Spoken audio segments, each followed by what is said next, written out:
country people, now welcome back to my channel today. BBNaija queen wey be say they recently married, her husband don't come publicly shade Lord Lamba, and Lord Lamba don't reply him. So of recent, Queen BBNaija and her husband, they don't do their civil wedding. They don't officially they married after they do their court wedding few hours ago. And after the wedding, they can't do evening party, like night party, to take celebrate the event. Their white wedding, they make the announcement say their white wedding they come October this 2024. So for the wedding, different of una fave from the shine your eyes season, they come and they talk about the likes of Saga, they talk about the likes of Angel, Nini, even some people from other seasons, say Erica and what they call that other girl Bam Bam, they come too from different seasons. So different people, even Yvonne for Big Brother Titan, she came too to honor her Akwa Ibom sister. So Queen I first do her speech for the wedding. After she talk and finish, her husband David come out come talk you. So now David na cause controversy online. So according to David, in dey claim to say Lord Lamba pikin wey be say be princess, first of all call him Dada for as she dey grow up. So which indirectly means to say na him wey be David na don dey there for the pikin right from the start. Because if for a child to come out come call you Dada, a small baby to call a particular person Dada, I mean to say na that person face e dey see, na that person dey always dey there for am. So na wetin e dey try to explain be that. So when he come make that statement, BBNaija fans they happy say yes, say him na be the real man. Why men wey dey for the comment section they say see wetin man do a fellow man. That I've always been dreaming to have because I grew up with boys, men, right? And Kayla and I bonded so easily, so beautifully that she called me dad at first.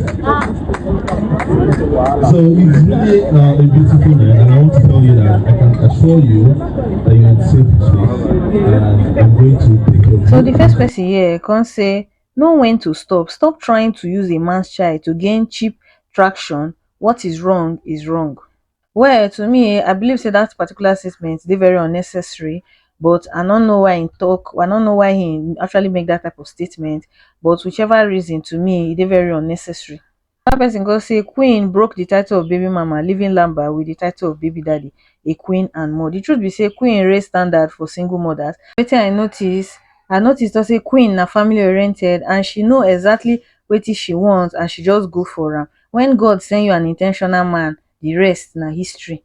For those of now wey be say they talk say Queen and her husband date before, they not date before now. The story na story wey be say people make up by themselves.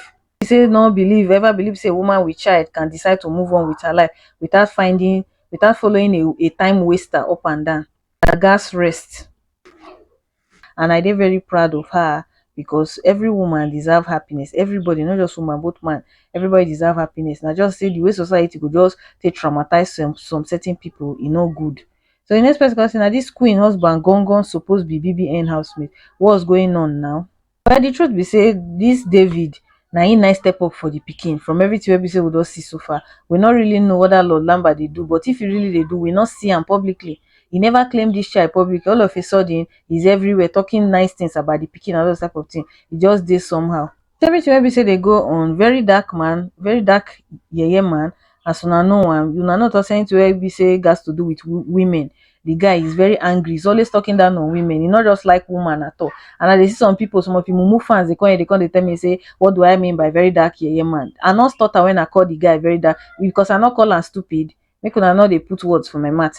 That guy is something else. So he come out, come they shout, they talk say the queen husband, the guy they do too much for him to come out. I say if na our brother, whether we go allow our brother marry and person like queen, whether we go allow our brother allow a pikin, made they flaunt am for the wedding up and down. All those things na senseless talk to me. Very dark man need to rest. If he can't rest, may tear a singlet, a dirty singlet, throw away. Make everybody know to say it's over. The way this issue with Queen and this her husband and Lamba matter they go, so the court case go dey very very long. I just hope say Queen and her husband go dey smart enough to avoid this pepper wey be say they sprinkle because it's going to be a very long ride.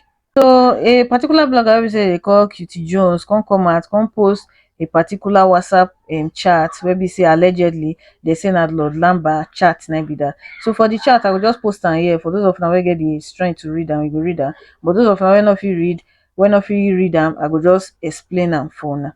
So according to the chat dey try to explain to say Lord Lamba dey complain to say he wan see pikin. Say Queen don block am for everywhere, say na pure wickedness na she dey show am. Say right from the start, say he has always wanted to be with his daughter. Say but now wey be say Queen don marry, say Queen don dey give am conditions. And whereas when two of them, she and Lord Lamba dey date, according to Lord Lamba, he say Queen don dey date David when she dey with am, which means Queen was cheating on Lord Lamba with David. To Lord Lamba, he say when he and Queen dey date, say Queen dey always monitor his phone, dey always monitor everything wey him dey do.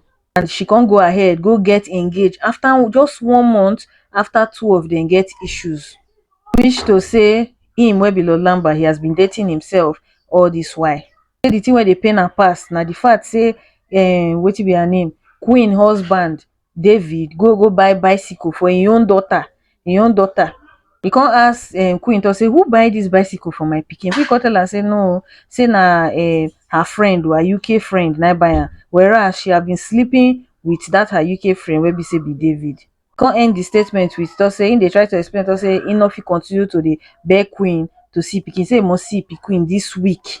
He no fit continue to condone her manipulation and her mean wickedness. According to him, he say he even dodge a bullet by not marrying Queen because he dey very scared of her with her, the type of attitude wey be say she don portray so far.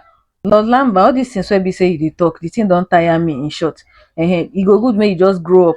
This lady have been there since you don marry her, she born after 1 year, you still dey. What have you been doing? It's not as if you no get money, you just dey find means to just waste the girl time. Go leave a relationship or a marriage wey be say they treat her right inside. You must have done something to make her move on with her life. Wetin wey be say I no condone na the way David wey be her newly wedded husband dey behave. That shading, e dey very unnecessary to me. I hope say all of them go dey smart enough for the sake of that pikin to coexist together to parent the pikin. Una take care, una bye.